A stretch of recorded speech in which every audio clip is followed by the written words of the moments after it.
It was one of the first things out of the gate from the Trump administration, aggressively dismantling diversity, equity, and inclusion policies. Today, almost 1 year later, we're hearing from a group of scholars and community leaders who are watching this shifting landscape and see it as a shattering setback that threatens to roll back decades of hard-won historical progress. My colleague Eugene Daniel and I listened as they expressed deep concern over what they say is the erasing of mechanisms designed to correct systemic barriers. Listen carefully to their arguments and also hear voices against DEI who feel these changes are a necessary restoration of merit.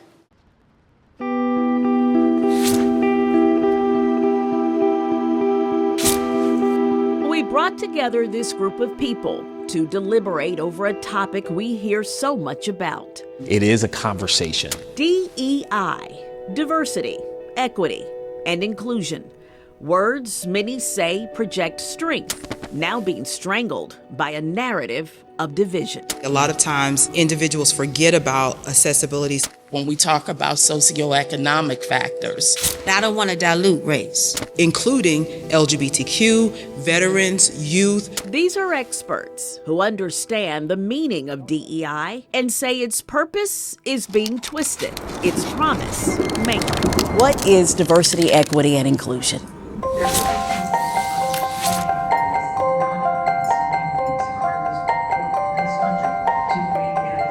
a set of concepts and principles meant to inform policy, governmental practices and institutions and social institutions to correct racism, to correct bias, to correct discrimination, and to then usher in what we would consider and understand as people in this country to be fair. Religion and culture and your sexual orientation and all of it is not something you see when you walk out the door. And so it is an attempt to embrace the intersectionality of it so people feel included, but also feel like they belong.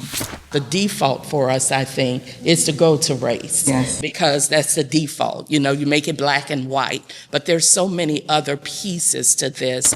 I don't want to dilute race. No, you can't. I don't want to You dilute can't. race. I want to be clear. No, you can't. Yeah, right. But that's our default. But it's important to highlight the cross factor of DI. Yeah, the cross factor, because when we talk about diversity, equity, and inclusion, we're talking about language accessibility in many communities, but also we leave, I think, single parents out. Accessibility is always key. It doesn't matter when. The ability to continue to live with accessibility, accommodations, and inclusion, I think, is what matters. And I'm so thankful we're having these conversations together so we can think about what it is and how we can grow, because in my mind, DEI is never stagnant. Let me go back to Dr. Fairfax's comment about we cannot exclude race, though, because one of the things that my former superior, Secretary Julie Sue, always said as it concerned the Labor Department is when you can address the discrepancies in race, all other demographics under DEIA will be benefited because of that. Because from the very onset of the inception of this country, the system, the Constitution, was only signed by one demographic, and that was white men. We don't know if there were people with disabilities in the room. We don't know if there was another sexual orientation. But the perspective for which this country was built on was white men from the only lens of white, Christian, able-bodied men. Therefore, all systems are built on that, which the whole point was to keep the United States white and elite. And so a lot of the exclusionary factors of our systems started out with race, but it has also trickled down to other demographic groups. I ended all of the lawless so-called diversity, equity, and inclusion bullshit. So until we get to the place where we're all comfortable saying, I may not look like you, I may not come from the same place that you come from, but I do have the same opportunity to be successful. That's where the challenge is. And so President Trump is speaking to a base of people that largely don't understand that the very people that he's going against are people in their family that he's helping, that are being helped by DEI. You know, the person whose child at school needs an IEP plan. Just different things that people don't understand, because if you're going to just focus on that narrow window of Christian, heterosexual, male, healthy, because even a white male who's disabled doesn't fit that. It's that narrow view that people want to hold on to. What this group reads in the strokes of President Trump's executive order pen is in reality a movement to roll back hard-won progress. They hear echoes of backlash history has shown us before. Reconstruction in the late 1800s, slapped back by Jim Crow. The civil rights movement met with opposition and attempts to stifle it.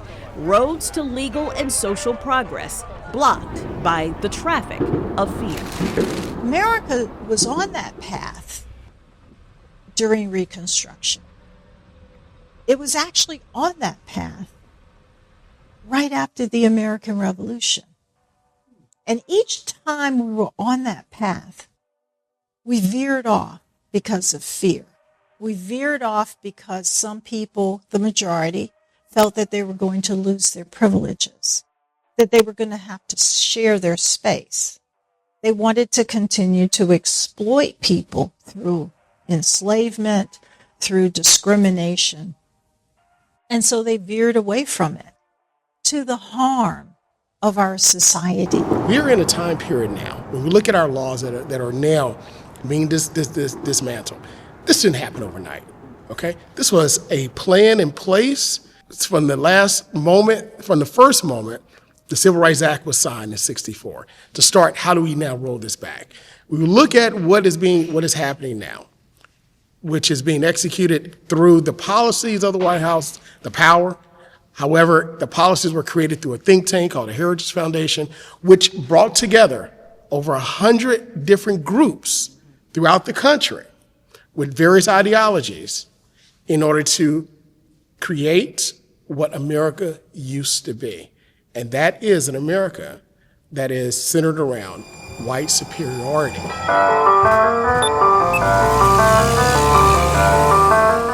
What America used to be. In 1968, President Lyndon B. Johnson signed the Fair Housing Act, a critical civil rights achievement designed to ban discrimination in the sale, rental, and financing of housing.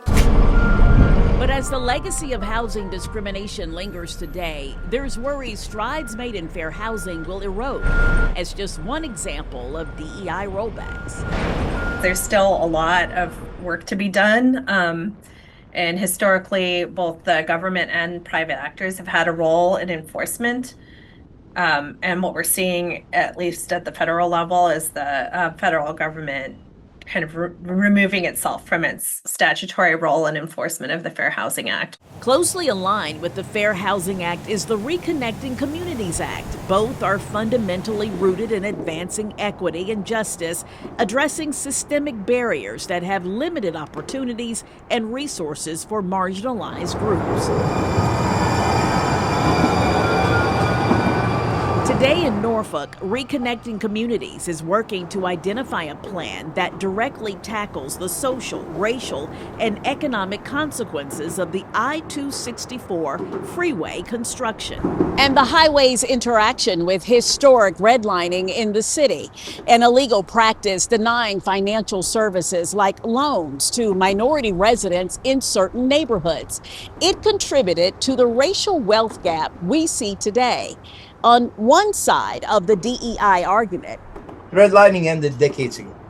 That's Mike Gonzalez with the Heritage Foundation, a conservative think tank and one of the leading anti-DEI voices. But we cannot undo the awful effects of racial discrimination with more racial discrimination.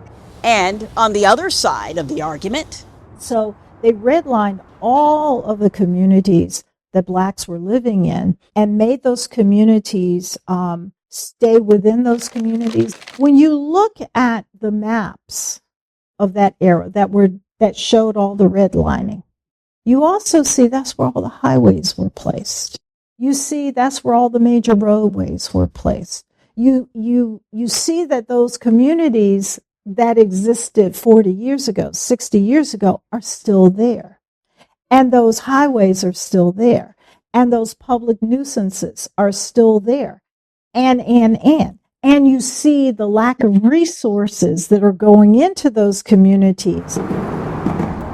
The highway ramps and interchanges were constructed to cut off public housing communities and poor neighborhoods from job centers, educational and transportation resources. Federal money today is being used to right that wrong. There's still plenty of instances of discrimination that we see, sometimes still overt. Although Norfolk's Reconnecting Communities funding is secure, other cities fighting the same battle can't say the same. Funds are being cut in the name of anti-DEI. Unfairness, right, in the way homes are valued, people's access to credit. And there's, a lot of attack on that by the federal government right now. For instance, trying to limit, for instance, the Equal Credit Opportunity Act. Ironically, as soon as they would see our white faces, it was like, oh yeah, we can talk to these people. Donald Trump and his father were sued by the U.S. Department of Justice in the 70s for violating the Fair Housing Act, accused of refusing to rent apartments they owned to African Americans. In this 2016 interview, Ellis James talked to us about being a tester in the case that involved a Norfolk apartment owned by the Trumps. He watched an African American couple get turned down, but not him. When you walked into Oakdale, and then you connected the dots. Yes. You reported it to the FBI? Yes. The suit was settled with Donald Trump saying there was never an admission of guilt. We still employ testers to do that kind of testing, and we still certainly come across a lot of discrimination. For you, how does DEI shape what your work is in the Commonwealth Attorney's Office, and how do you use it when it comes to being a prosecutor here? Diversity, equity, and inclusion are key to what it means to be American. And they are key to the work that we as prosecutors do to keep people safe and to make sure that there's one brand of justice for everybody, black or white, rich or poor, abled or otherwise, heterosexual or a member of the LGBTQ+ community. It is important for empathy, it is important for persuasion, and it is important for understanding. For empathy, we now know that even when we think we're not being biased, we are. Implicit bias is real. When we hear anti-DEI voices, one word that always surfaces to the top: merit. You should be hired based on merit. Merit, the quality of being particularly worthy, deserving. When you push for merit, but the historical reality is that so many non-merit factors like nepotism or the good old boys network have historically favored specific demographics. Well, a company that relies on nepotism on the good old boys network, if it's a public company, it's going to very rapidly lose market share, it's going to lose capitalization. It will not be able to compete with companies that hire on merit. We believe that whether you are a doctor, an accountant, a lawyer, or an air traffic controller, you should be hired and promoted based on skill and competence, not race or gender. Very important.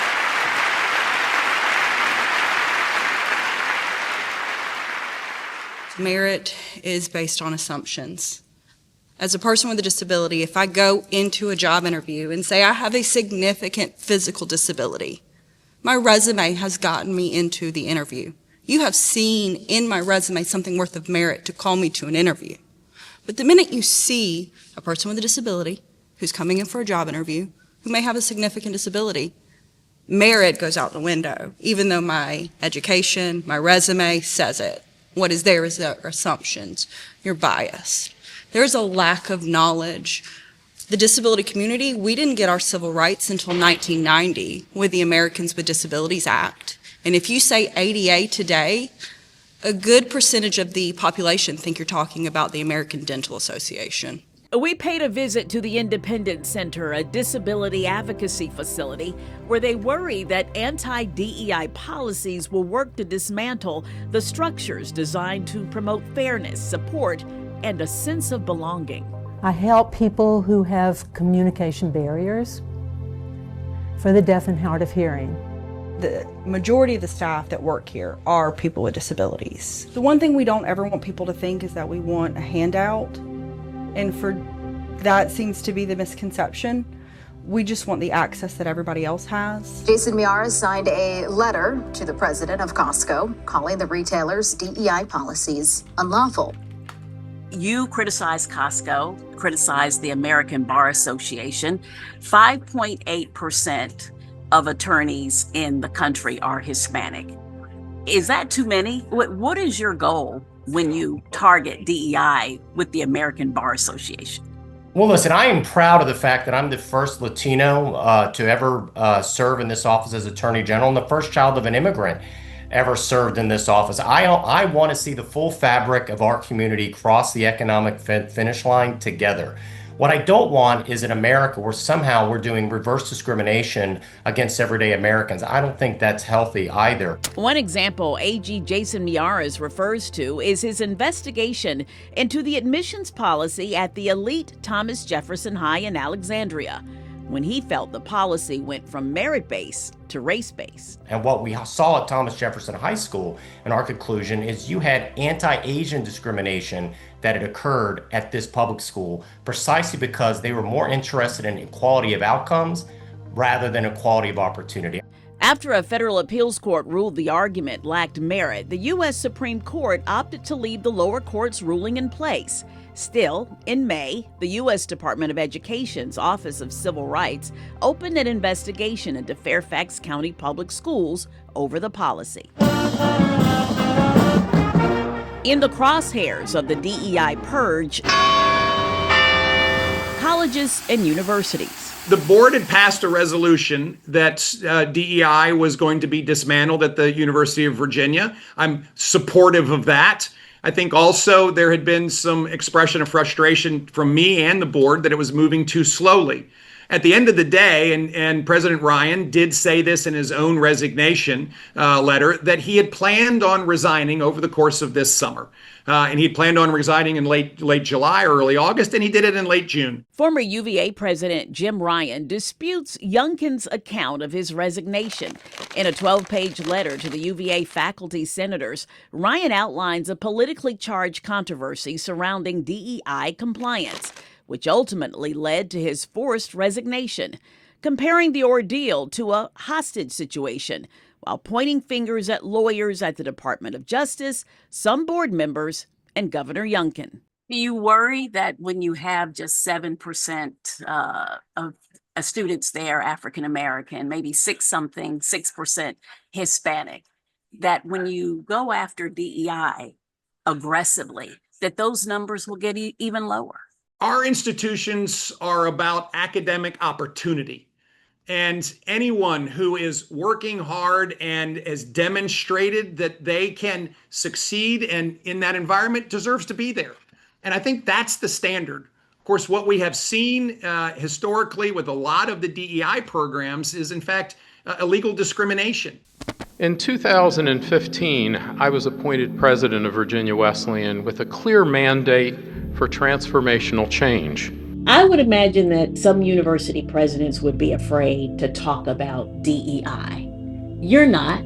I'm not. Why? This is my 35th year as a college president, and the issues of inclusivity have been a part of my background and experience for all 35 years as a college president. One of the things that attracted me to this campus was the diversity and inclusivity that's exhibited here and the potential to grow it. We don't have an office of DEI like you're hearing about at some institutions. We don't have it because inclusivity, diversity, equity, and inclusion are built into the DNA of Virginia Wesleyan, and we don't apologize for that. We need to have the government and the private sector follow colorblind policies, especially because we're a multi-ethnic country. Do you not like diversity? Whether you're a current lawmaker or a former one, you have an opinion on DEI. You know, if you understand our history, there are a lot of inequities in our society right now. Access to health care, access to education, access to the justice system, access to the banking industry. And so I ask myself, why is it that people are against DEI? And my simple answer is I think they're very frightened of losing their parking space. That's the bottom line. Is it about maintaining the power hierarchy upon what this country was founded on? In my mind. I completely disagree with that. Because long before we had these new DEI programs that are sprung up, let's say in the last 5 or 10 years, we have made dramatic progress without these programs. And again, I would cite to you Brown v. Board of Education in 1954, and then the Civil Rights Act in 64, the Voting Rights Act in 65. These were based on, and again, largely at that time, largely white lawmakers and white Supreme Court justices changing the rules. Hard work is good work. When you go down that route, you take mediocrity, and that's what they have right now as a vice president. Are you suggesting she was a DEI hire? 100%. She was a DEI hire. Propaganda is a serious drug. And so you believe certain lies, you believe certain non-fact-based beliefs that benefit the certain policies and benefit the country that you want. And so this means you have to be engaged in what is called the art of war. Means you have to demonize the enemy, demonize the other. You have to minimize, you have to marginalize the other. And so other people then don't deserve the goodness of the opportunities of America because they are low IQ, because they are stupid. We have had presidents, sitting presidents, to engage in cultural warfare by demonizing other people, engaging in propaganda so that policies are justifiable, right? To ensure that there are people who are locked out of resources, locked out of opportunity, locked out of equity. The people who claim that that by including we are excluding, are looking to preserve waning power. The future of the United States is a future that looks like us. It is a mixed future. It is a future where there are white people and black people, where there are Hispanic people. We're in Hampton Roads. We hear about our Filipino-American brothers and sisters, the second biggest Filipino community in the United States. We hear about our South Asian community maybe once a year during India Fest. We are all here together. And the purpose of dividing us is because that leaves the largest single minority group in a position to maintain their control. And it is to pit us against each other. You needed that job. That argument played out in the infamous ad by North Carolina Republican Senator Jesse Helms that helped him defeat Charlotte's first black mayor, Harvey Gantt, in the 1990 Senate race. But they had to give it to a minority because of a racial quota. We need to make race less significant. We need to make race less, have less of an importance in our lives. But it's the side that wanted to have racial preferences, that wanted everything to be done with race, and now they're running around with their hair on fire saying, oh my God, they want to do race. Yeah, you begat this world, and now I'm trying to stop that world. When people say we can't have reverse discrimination, and that's why we need to get rid of DEI policies, what do you say to that? I don't believe there's any such thing as reverse discrimination. What I do is I look at what is the underlying argument? What is the underlying foundational thought or belief that you have? And what I see as the underlying belief is that unless there is assistance, white people are smarter than black people. or any person of color. And a male is smarter than a female. And so unless they have help, they would always be the top candidate. That's the assumption. My community is a sitting duck right now because there's 64 counted million of us in this country with the buying power of $3.4 trillion a year. But they're not just getting rid of criminals, like they say. I'm a threat. So now they're getting rid of all of us as communities of voting communities because the new numbers for the Trump administration came out. And what is the numbers that he wants out of this country? Because now he's shown that, hey, we put you in power, we can take you down. So this is a direct hit to democracy. If I could very quickly, you mentioned democracy. You know, our nation was founded on the principle of democracy, right? So, but it depends on who's in power, right? We've always been my good friend mentioned that we're a nation, you know, our future is diversity. Our past has always been diversity. But the question is, who's in power? You know, we had a very diverse country. We've always had a very diverse country since Europeans arrived. Europeans, Native Americans, Africans arrived. That's very diverse, right? However, enslavement and those that have power and rule created the gulf, the great gulf between the haves and the have-nots. The number of people in this country that are transgender and the amount of attention that it gets is crazy. And to center it in the conversation on a community that is already so incredibly vulnerable is just criminal. If you take a simple concept of why DEI is important based on economic prosperity alone, what we know to be true is that, and research has shown this, that every organization that has greater diversity in its workforce has a more profitable business.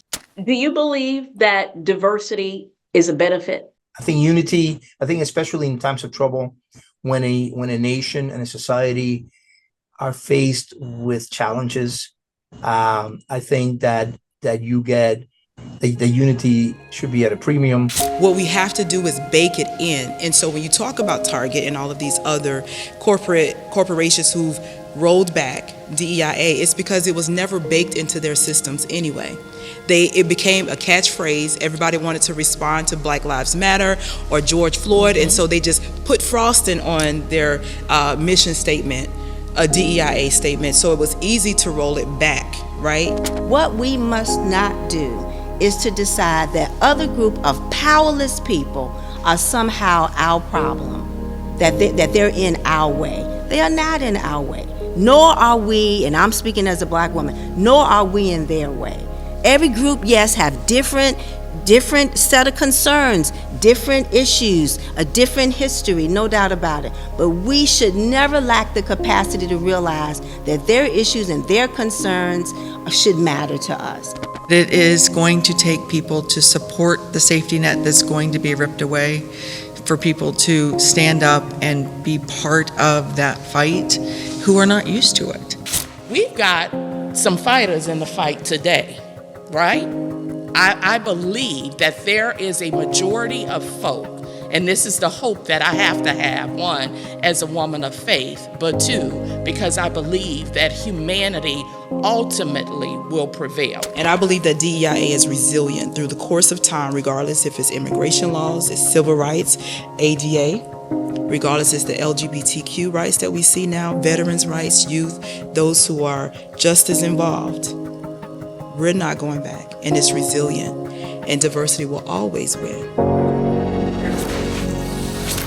I